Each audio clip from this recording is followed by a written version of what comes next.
I got stuff to do inside. I don't have time for this.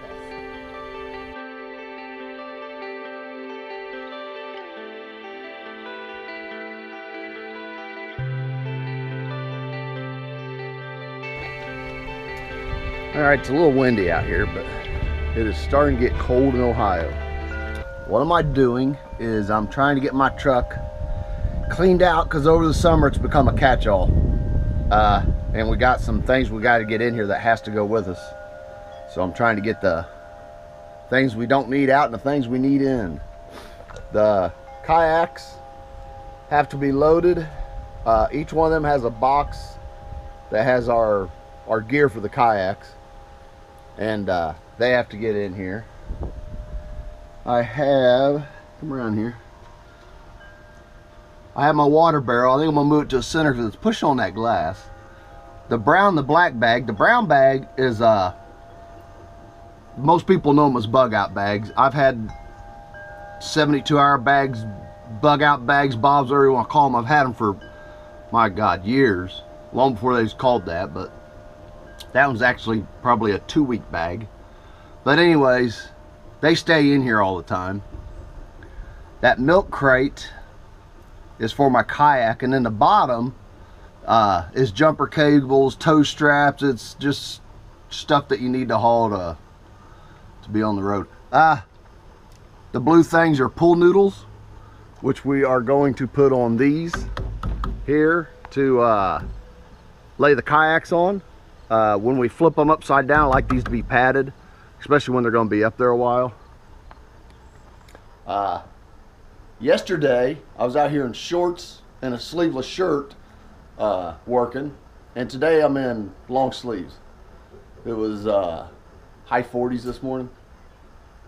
I think the high today is like 62, and then it's supposed to drop off the next few days and get worse. So we are trying to get everything going. This is Thursday. We're leaving tomorrow. I have an appointment for the coach to get in and get aligned before we head out. I had that appointment earlier in the week, but because of the manifold and all that, which I don't know if I updated you on that. I had the manifold gasket. I had a guy come out and do that gasket. Every bolt come off that thing but one, and it snapped. And it snapped inside the bolt cavity. Tried to take a welder and build it up and weld a nut on it to try to turn it out. Used an air hammer on it and ended up just drilling it, which is probably what we should have done to begin with. Just drilled it and tapped it and ran a new bolt in it. But it's all put together. But because of that, it was supposed to get aligned earlier in the week, so I had to reschedule for Friday, 12:30. Tomorrow's the soonest they can get me in, get it all aligned, and then the coach is done, knock on wood. But anyways, I moved that to the center because it was hitting this window on this left side. And I put my bags there. The bottom one, like I said, is for my jumper cables and all that. And that top box, I had 2 of them, and we managed to get everything into one box for the kayaks, our life vests and, you know, dry boxes and all that. So that got one box out of here. I still got to get this tank and, come on, get down there, that tank and the chairs and the kayaks. But I did, we just put this on. You can buy the I don't even know what they're called, Julie. What are they called? They're called Covers. Yeah, they're pads for this, but well, they're like 50 or 60 bucks Each. Yeah, but they go on and off. You reuse them to where these, once they're trash, you just kind of throw them away. But that'll help protect the kayaks on the long journey south and west. Got the kayaks on. Have my tow bar on. Ooh, that sounds bad. Tow bar's on. Kayaks are on. It's windy, sorry. Truck is packed.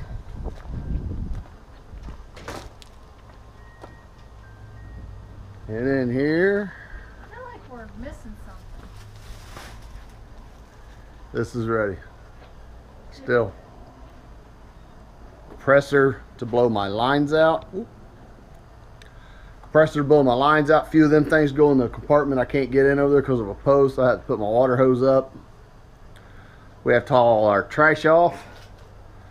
Got the Lots of trash. Yep. Tables are up.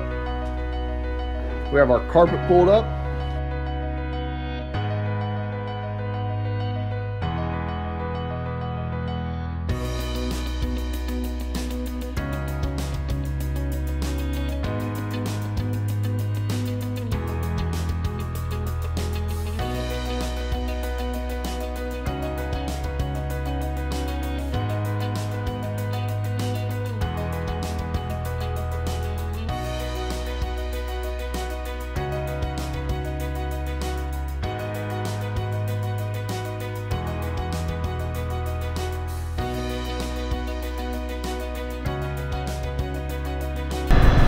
Where are we going? Where are we going? Oh, we're going to Westmoreland, Tennessee. Tennessee. It's a mule ride. Friends of ours are down there. We're gonna spend the night and then chase them to their house in Shelbyville. We'll be in Shelbyville for a couple of weeks. Yeah, 10 days so. Actually, you know, I really don't care where we're going as long as it's out of this cold. I'm freezing. We had the heat on yesterday. It's bad. Yeah. I don't want to have the heat on. Preferably not. Fred is running good. The work I did, I can actually hear the turbo now. I used to not be able to hear it. I might be able to hear it right here going up this hill. Hopefully the fuel mileage come up a little bit. It's holding the hills a little better than it used to. So we won't know till we fuel up. We left full, and coming through Indiana, diesel was $3.55 a gallon in Indiana. Whew. I don't know what blew up in the world to make it go up that high, but it's a little cheaper down in Kentucky and Tennessee, so that's probably where we'll fuel up. We're gonna come out of Shelbyville, head down towards Birmingham, and then cut 280 all the way down, then another route, and end up on 10. We'll end up over on 75 because we're going to try to meet up with Bonnie and Andy. They're coming down. And then the plan is to head into Wildwood and then into Three Lakes. See what happens. If something cool happens, we'll let you know. Right now there's nothing cool happening. No. Just riding around. The traffic hasn't been too bad. No, and actually south of Louisville, I-65 on either side is horrible usually. It wasn't bad, they've done some work. It wasn't bad until we got south of the rest area, and there was like 1 or 2 spots that was pretty bad. Yeah. But other than that, it was okay, because I almost didn't come that way. Yeah, it was better. You know, we got those new shocks on, so I think that made a big difference too. I think the shocks have made a huge difference. And we were supposed to got it aligned yesterday. Oh. And that didn't happen because the wheels are sunk in so much on the body, and I have a step over here because I have a door. Their machine wouldn't fit it, so they couldn't align it. So I have to find something either down here in Shelbyville or wait till I get to Florida or on the way to Florida that can do an RV like this. But it needs to be aligned. I need to pull the front wheels off. I need to have the tires flipped on the rim and put back on, and then have it aligned. So we'll see what happens. It's not bad. It's fine driving. It has a tendency to want to pull a little bit to the right. I just compensate for it because I just don't know I'm doing it, I guess. Yeah. But it's fine. I'm not obviously fighting the wheel or nothing. So, but it's just I don't want to burn a set of tires off of it. So. Yeah. So stay tuned right here. Don't turn that off. There's a semi getting ready to pass me, and Matt from Nomadic Native just did a video about Safety Plus. This coach has a Safety Plus on it. This semi is going to go by me, and I want you to watch this wheel and this coach as he goes by me. This is the Safety Plus. Without this, it would blow me clear over. Now I'm running 63. He's probably going to go by me 70-ish right in there, I'm guessing.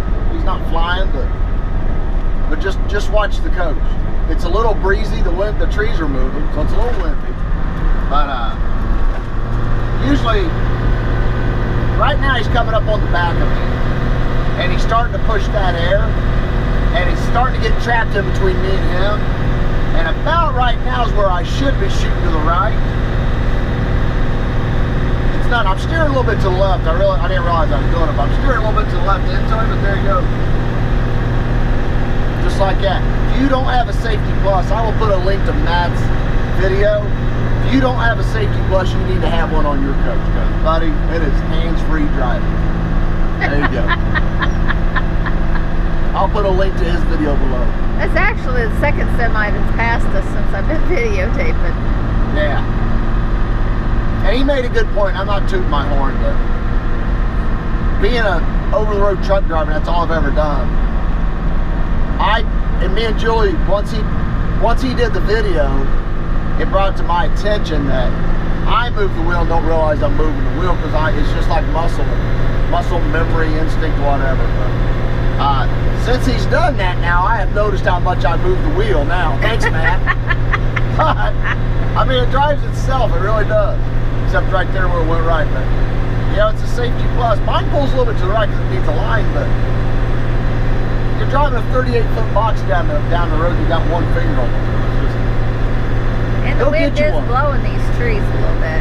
Actually, Andy is having one put on his 2003 new bar on his way to Florida, because he drives like this. He's I don't want to say he's scared to death, but he doesn't have fun driving. He's having it put on in Atlanta, and I want to see how big a difference it's making. He's put about 10 or 11,000 miles on this coach without it, so we're going to see what it is. Here comes another semi, but we're going to see what kind of difference his has made, because I told him I'd drive mine with one hand, and he says there is no possibility, especially with something like that going by, that he can drive it with one hand. So, safety plus, if you go to Matt's video, you'd even get a discount for it. But you got to go to Matt's video to get the discount code. So we made it in yesterday, Saturday, down here in Tennessee. And there's a lot of trailers in here with mules in them. Yesterday it was cold, it was misty, and they all left. There's probably about 15 trailers in here. This is an expo center. They have mule auctions here and what have you, but yeah, and there's electric. You can see over, well, you probably can't see it this, but the only ones that stayed was our friends, and we just pulled in here. But they have electric and water. So we woke up to a rainy morning,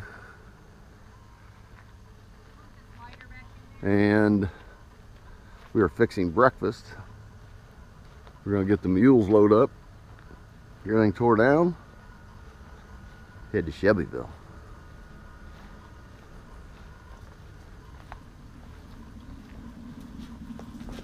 Hello.